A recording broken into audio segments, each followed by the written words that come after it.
Are we here to simply listen to a whole lot of information and leave this room feeling that we get informed? This is just a sample, at least from my perspective, of many, many seminars that will follow. The goal of this seminar and the ones that will follow are for us to come united. That is the goal. That is the essence of why we are here. We are not united. I hate to bring that news to you. If we were, I can assure you that the issue of Sahara would be far different from what it is today. Our relationship with the American politicians will be much closer. We'll have a voice, and most importantly, our relationship with Morocco, our friends and families, etc., etc. And even the politicians will be far different. We will be part of the change. We will be going there with agendas. Hey, we want the following, A, B, C, and D. But we will be talking as 100,000 Moroccans. That carries a whole lot of weight. Selling you on the idea that being united is something noble, it's a practical matter. There's absolutely no way that we can stand in the way of innovation and especially evolution. Moroccans becoming united and a very powerful source is something that will happen with my help and your help or without. It's just a simple matter of when. So what we're proposing to you, a number of volunteers, is that we can make that future much, much closer. And if we do not act now, today, we will be missing out on a whole lot of opportunities. There are opportunities that do not come every day. And unfortunately, there are many of us, and we do not have a whole lot of resources to go ahead and be the kind of people that invent opportunities, invent artificial needs.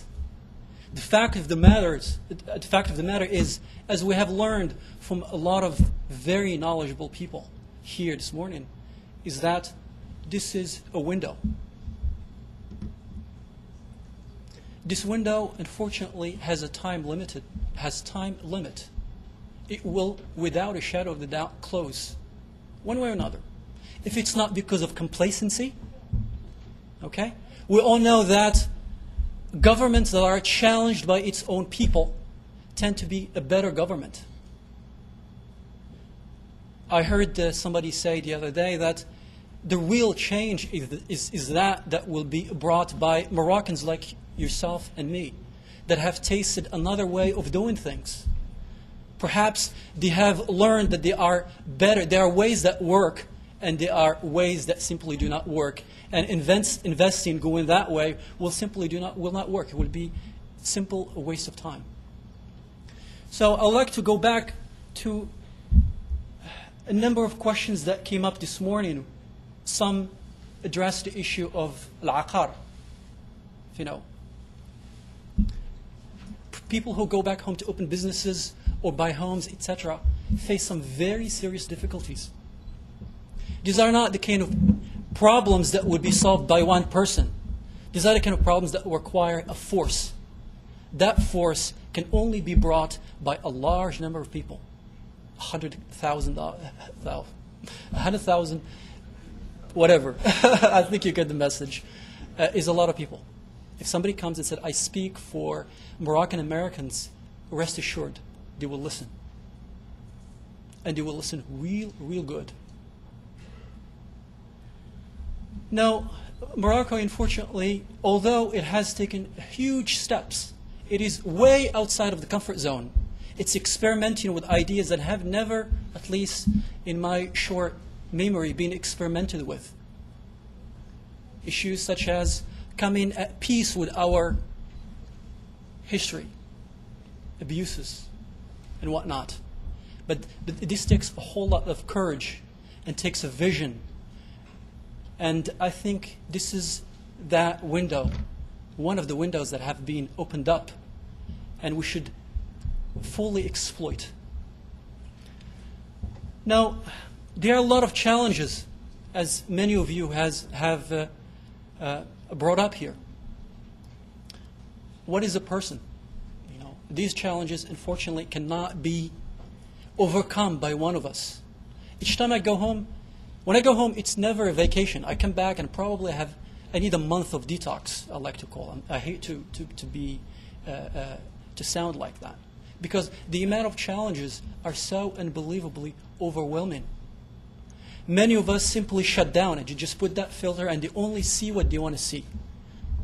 Okay? And that's one way of doing things, is to actually be a selective listener or a selective watcher, for lack of a better word.